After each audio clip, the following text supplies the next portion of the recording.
Red wine, the darling of Mediterranean diets and dinner parties alike, has been lauded for its heart-friendly polyphenol, its social sophistication, and most famously, its resveratrol content.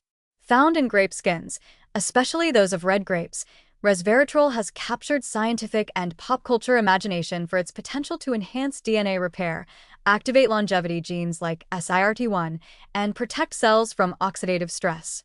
In the lab, resveratrol seems like a miracle molecule. It slows aging in yeast, supports mitochondrial health, and even boosts cell survival after UV-induced damage. So it's tempting to believe that sipping red wine could somehow act as a graceful, delicious form of internal sunscreen or age delay tonic. But there's a deeply inconvenient reality tucked behind the glamour. The alcohol content itself comes at a cellular cost, especially when it comes to skin health, hydration, and vitamin balance. Let's pour the glass half full first. Resveratrol is a polyphenolic compound with antioxidant and anti-inflammatory properties. It helps protect cellular structures, stabilizes mitochondrial function, and seems to enhance DNA repair pathways when cells are exposed to UV radiation or oxidative damage. In theory, this means it could slow down cellular aging, reduce skin inflammation, and minimize long-term photo damage. It may also indirectly help preserve collagen and elastin, supporting that elusive goal of maintaining firm, youthful skin over time. Some studies suggest that resveratrol, when applied topically or taken as a supplement, may help reduce signs of aging, increase skin thickness, and improve elasticity. It's even been explored in sunscreens and serums for its ability to buffer the skin against UV-induced oxidative stress.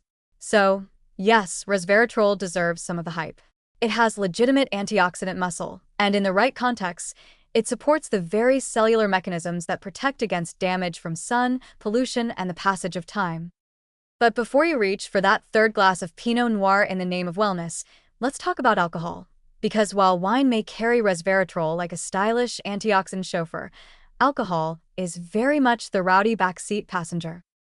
For one, alcohol is a dehydrating agent, both systemically and at the skin level.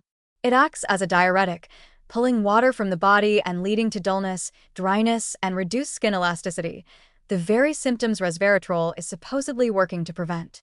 Frequent or excessive drinking can compromise your skin's barrier function, reduce natural oil production, and leave your face looking tired and inflamed, no matter how many grapes went into the bottle. Then there's the metabolic impact. Alcohol is processed primarily in the liver, where it diverts resources away from other tasks, like vitamin D activation. Chronic or even moderate alcohol consumption can impair the liver's ability to convert vitamin D into its active form, calcitriol, which is essential for immune regulation, skin repair, and calcium absorption.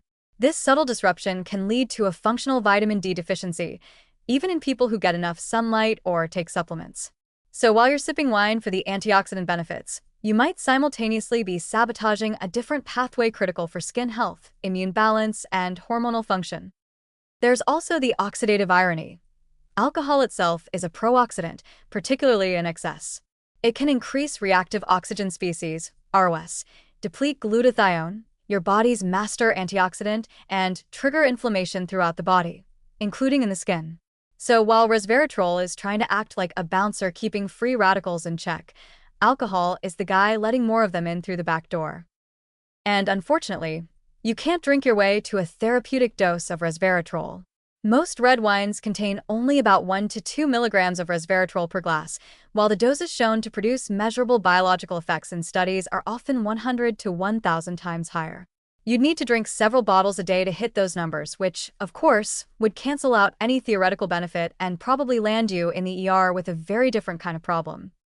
That said, moderate red wine consumption, 1 glass a day or less, can still be part of a balanced lifestyle for many people. It's enjoyable, it promotes social interaction, and it delivers small amounts of helpful polyphenol. Just don't confuse it with a beauty tonic. If you're serious about reaping resveratrol skin or anti-aging benefits, you're better off exploring it through targeted supplements or grape-derived extracts, minus the alcohol. So here's the sober truth. Red wine may contain resveratrol, but it's not a skin elixir in a bottle. It's a complex mix of antioxidant potential and metabolic liabilities. Yes, It can fit into a healthy diet, especially if consumed in moderation with meals and plenty of water. But using it as a skincare strategy is like trying to hydrate with coffee or cleanse your liver with whiskey. It just doesn't quite work out. Enjoy your glass, toast your health, and appreciate the polyphenol.